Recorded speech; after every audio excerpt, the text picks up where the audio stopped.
Essas partes lidas do nosso estudo do Seminário Teológico Luz Online, elas são importantíssimas, porque elas trazem a parte acadêmica do nosso seminário para você. A leitura é feita de uma maneira simples, né? Da forma que nós falamos mesmo, e você que está aí do outro lado deve saber, compreender, ouvir com cuidado, e são muitas as referências bíblicas que a apostila dá para você acerca dos assuntos. Estamos falando sobre a onipresença de Deus, a onisciência de Deus. A onisciência de Deus abrange também o futuro. Falamos que a onisciência abrangia o passado, o presente, agora vamos para o futuro. A onisciência de Deus abrange também o futuro, ou seja, todas as coisas que irão acontecer, Deus sabe. Esta parte de sua onisciência é também chamada de presciência. Atos capítulo 2, versículo 23. Deus previu desde a eternidade a queda do homem e providenciou no seu amor a solução para salvá-lo. Por isso está escrito, o Cordeiro que foi morto desde a fundação do mundo. Apocalipse capítulo 13, versículo 8. Na sua presciência, Deus já viu na eternidade o seu Filho entregue para ser crucificado. Atos capítulo 2, versículo 23. 1 Pedro capítulo 1, versículo 18 a 20. Ele também viu a igreja se levantar como fruto do amor de Jesus Cristo no Gólgota. Efésios capítulo 3, versículo 1 a 10. Nesta previsão, Deus, que também conheceu os homens e os predestinou para serem salvos por Jesus Cristo. Romanos capítulo 8, versículo 29, Efésios capítulo 1, versículo 4 a 5. Isto é, por nenhum outro meio, mas só por Jesus Cristo. Atos capítulo 4, versículo 12. Ele assim chamou todos para a salvação do Senhor Jesus. Assim somos eleitos segundo a presciência de Deus para a obediência e a expansão do seu sangue. 1 Pedro capítulo 1, versículo 2. Deus é onipotente. Para os homens que são limitados e difícil de compreender e calcular, a palavra onipotência de Deus. Mas está escrito em Jó, capítulo 37, versículo 2, Jó 36, 14, 26, 14 e 5, 9. Deus é onipresente e tem poder ilimitado. O próprio Deus disse, eu sou todo-poderoso. Gênesis capítulo 17, versículo 1. Haveria coisa difícil para o Senhor? Gênesis 18, 14. Eu sou o Senhor que faço todas as coisas. Isaías capítulo 44, versículo 24. A Bíblia afirma, o poder pertence a Deus. Salmo 62, 11. Jesus chamou a seu Pai o poder. Mateus capítulo 26, versículo 64. E disse, para Deus tudo é possível. Jesus falou, para Deus tudo é possível. Mateus capítulo 19, versículo 26. As coisas impossíveis para os homens é possíveis para Deus, segundo o próprio Senhor Jesus Cristo, no livro de São Lucas, capítulo 18, versículo 27. Deus se manifesta através dos seus atributos e através dos atributos da sua natureza. Então a gente viu aí Deus mostrando que é onipresente, onisciente e onipotente. Ou seja, todo poderoso, todo presente, vamos no pé da letra, né? Todo presente e sabe de todas as coisas. Estas características formam o caráter de Deus. Deus se manifesta através de seus atributos. Deus é infinitamente perfeito. Mateus capítulo 5, versículo 48, Deuteronômio capítulo 18, versículo 13. Por isso a sua obra é perfeita, Deuteronômio 32, 4. E também os seus caminhos são perfeitos, Salmo 18, 30. Todas as características da sua pessoa e da sua natureza não são somente expressões de Deus, mas de uma perfeição insondável, incalculável. Deus é verdade. Deus é verdade, Jeremias capítulo 10, versículo 10. Deus também é fonte de verdade, ou seja, dele também vem a verdade. E de Deus não vem a mentira. Deus é fonte de verdade, por isso que ele é chamado Deus da verdade, Salmo 31, 5.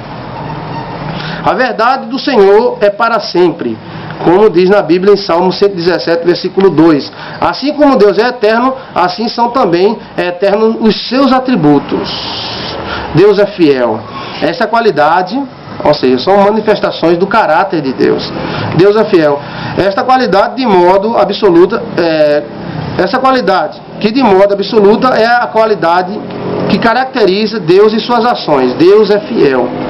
Deus é santo. A Bíblia dá a Deus o nome santo. Salmo 99:3, Santo de Israel. Salmo 89:18, só no livro de Isaías este nome é usado 30 vezes, mostrando que Deus é santo. A santidade de Deus é um dos atributos importantíssimos de Deus. Deus é santo perante Ele mesmo, Deus é santo em relação ao homem, Deus é santo segundo as suas obras e perante as suas obras. Deus é justiça e santidade, Deus é amor. A Bíblia não somente diz que Deus ama os homens, Efésios capítulo 2, versículo 4, 2 Tessalonicenses 2:16 e 2 Coríntios 9:7. Mas Ele é amor, 1 João capítulo 4, versículo 8 a 16. Isto é, o amor de Deus é a substância primordial do Deus eterno e todo-poderoso. Deus, o seu amor é como um rio que emana dele mesmo, que é a fonte de amor. Assim a Bíblia fala, Deus é amor. 2 Coríntios 13:11. São os atributos de Deus. O amor de Deus para com os pecadores é revelado na Bíblia. O amor de Deus com as suas obras e a perfeição que Ele fez suas obras. O grande preço que Jesus Cristo pagou foi por amor. Ele não foi obrigado a pagar. A misericórdia e a longanimidade pertencem a Deus. A graça de Deus, como diz em 2 Coríntios, capítulo 6, versículo 1, é manifesta a todos os homens. A criação da terra e tudo que existe é prova deste amor maravilhoso do Deus Todo-Poderoso. Que coisa maravilhosa, esses atributos de Deus é algo que manifesta o caráter de Deus, a personalidade de Deus. Deus não é apenas poderoso, Ele tem amor, Ele tem justiça, Ele tem uma harmonia entre esses atributos muito grande.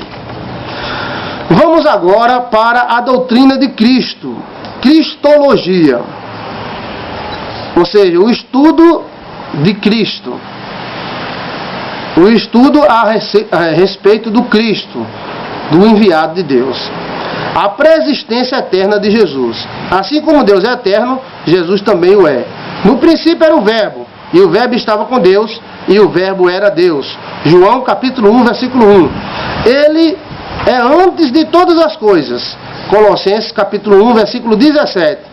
Desde os dias da eternidade, tu és Deus.